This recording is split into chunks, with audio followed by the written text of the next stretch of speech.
Colonizers have always used racism as a tool for division. Who are these colonizers you talk about? Because last I checked it's 2024 and I didn't realise that we had colonialism going on now.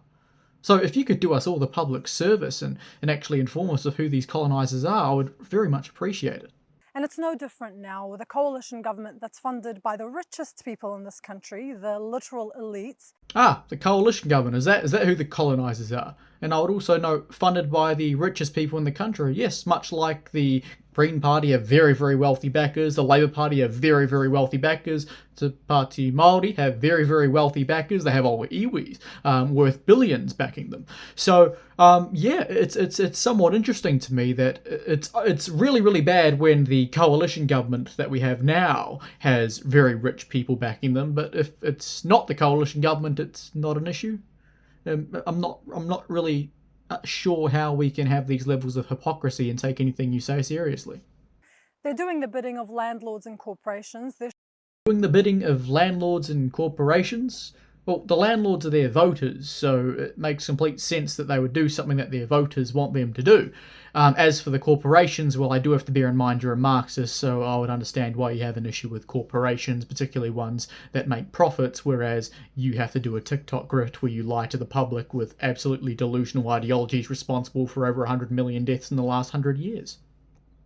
stripping the little protections that workers, renters, and poor people have in this country and accelerating the destruction of our environment. It wouldn't be an Aotearoa Liberation League video without incorporating the environment and environmentalism into it somewhere. Now, I would know that you didn't provide any examples of protections being stripped away. You just make a generalization and claim that they are, hoping that those who follow you or are too stupid to actually look into it themselves will just believe what you're saying.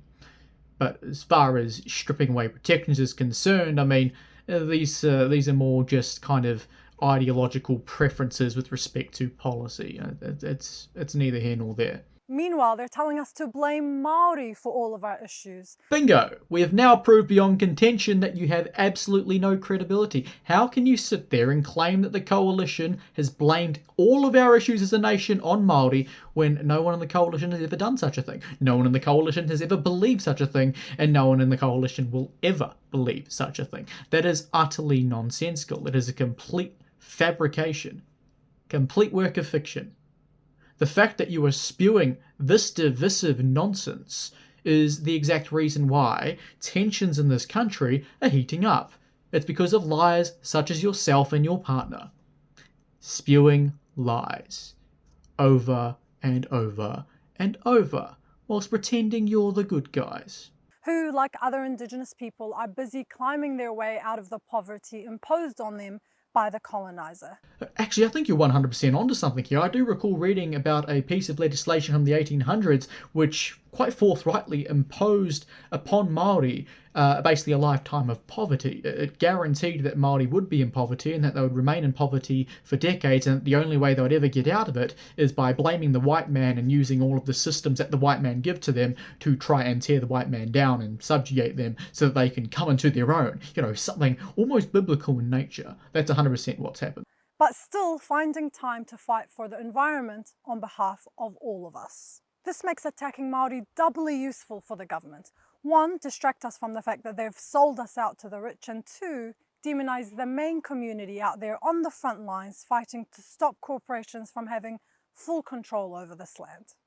Yep, I think that does it. That does it. The government is evil. The Māori are great environmentalists that didn't burn down lots and lots of bushes and make several species of animals extinct because of the way that they had to survive. And that's not a criticism, that's just stating a fact. It's just the reality of life, particularly back in a day where there wasn't as much need or thought behind conservation. But of course, it's always the poor people, it's always specifically an ethnic group that is, dedicated to environmentalism, and it's obviously all related to being of that ethnic group and being poor. That makes you someone who's very much invested in environmentalism. Absolutely nothing to do with ideology and ideological programming or anything of that nature. 100% to do with them being from a particular ethnic group and being subjugated or something of the sort by evil white people. So you're 100% onto it. there. And of course, it's the governments of small government. It's the governments of providing more power to local government and the communities that are very much the ones selling us out to corporations, not the governments of corporations of the modern day, which of course are left-wing globalists such as the environmentalists and the progressives. Oh, and the Marxists in your case. Or did you not get that memo that the entire Marxist movement in the 21st century is a huge corporate money-making scheme designed to ideologically control the masses and, obtain power and wealth?